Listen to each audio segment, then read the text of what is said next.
Hello sa mga ka-J-Vlog, welcome ulit sa panibagong video. And for today's video, bibigay lang ako sa inyo ng some news ngayon.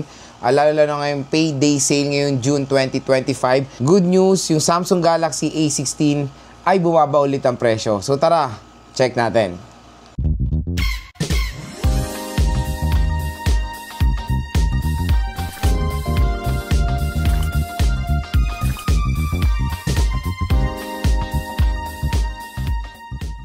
Ayan, shoutout sa mga nakanood ng ating review, first impression, game test, unboxing.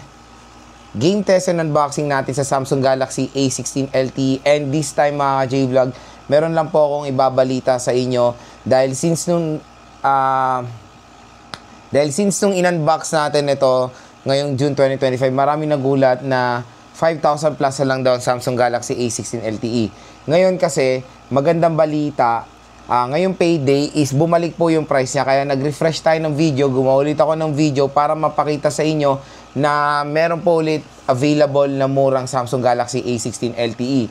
So ang gawin natin, magbibigay ako dito yung view products. So minsan kasi yung product link dito sa YouTube medyo paiba-iba. Pero kung gusto nyo makita rin yung other link product ng Samsung Galaxy A16 LTE, nandun po sa description box, i-click nyo na lang. Pero dito sa view products, magtatag din ako dito ng ibang product ni Samsung dun sa official store. Tapos i-search nyo na lang dun yung A16 na 5G at napakamura niya lang mga ka-J-Vlog. Yung A16 LTE, biruin mo yun mga ka-J-Vlog, ang SRP neto is around 10,000 pesos. Makukuha mo na lang siya sa halagang 5,290. Ang magandang balita doon, yung color gray at yung light green ngayon, yung 5,290. Kasi nung umorder ako noong early June, black po yung available na 5 Plus. Tapos 10,000 and 7,000 yung gray tsaka yung mint green. Ngayon, yung mint green na po available niya, yung light green na po ang available for the price tag na 5,290. And yung color gray is 5,290 rin.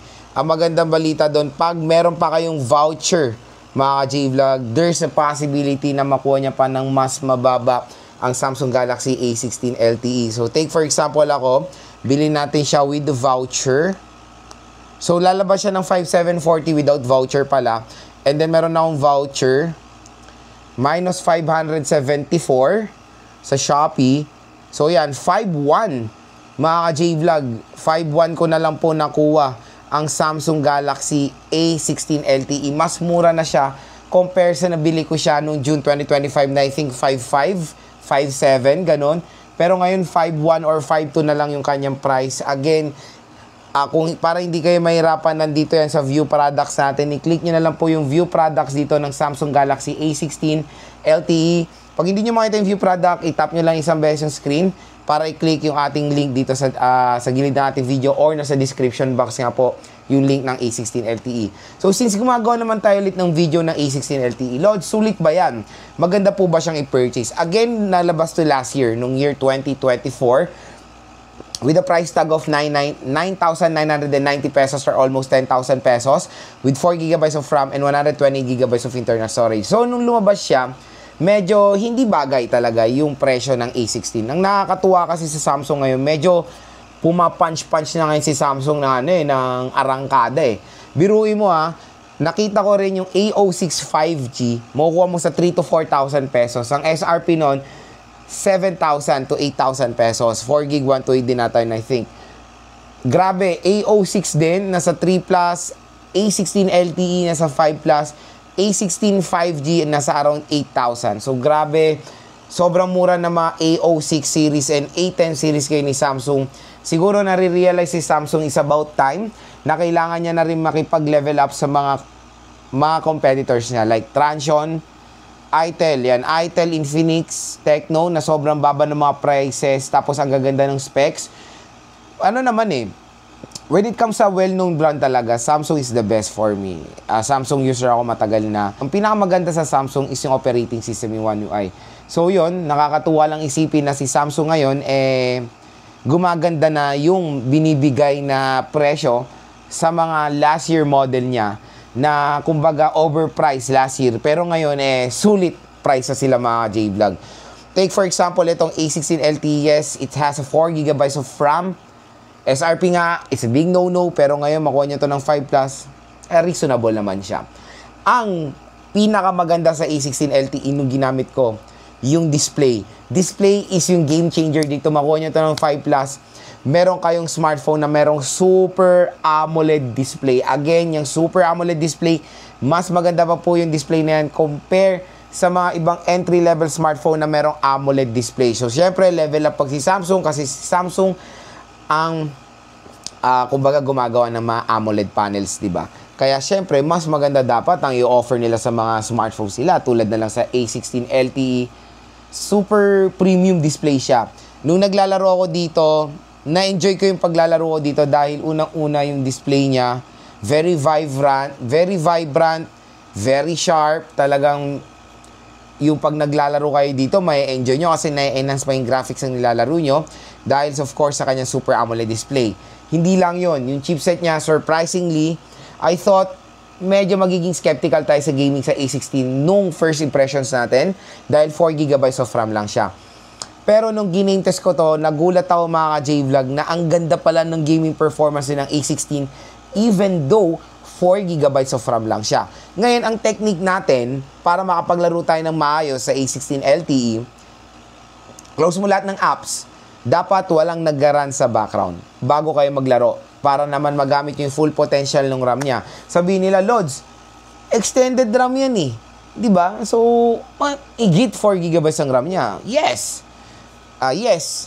Higit 4 GB ang RAM niya pag sinama mo yung extended RAM. Pero again, mga ka-J-Vlog, when buying a smartphone, parati ko bang inaabiso sa mga subscribers natin or followers natin, always look sa physical RAM, not the extended RAM. Ngayon, to be honest, mga ka-J-Vlog, sad part, pag bumibili kayo, even sa mall, nakalagay dyan a total of 24 GB of RAM, a total of 16 GB of RAM, tapos ang presyo niya 8,000. It's good to, too good to be true.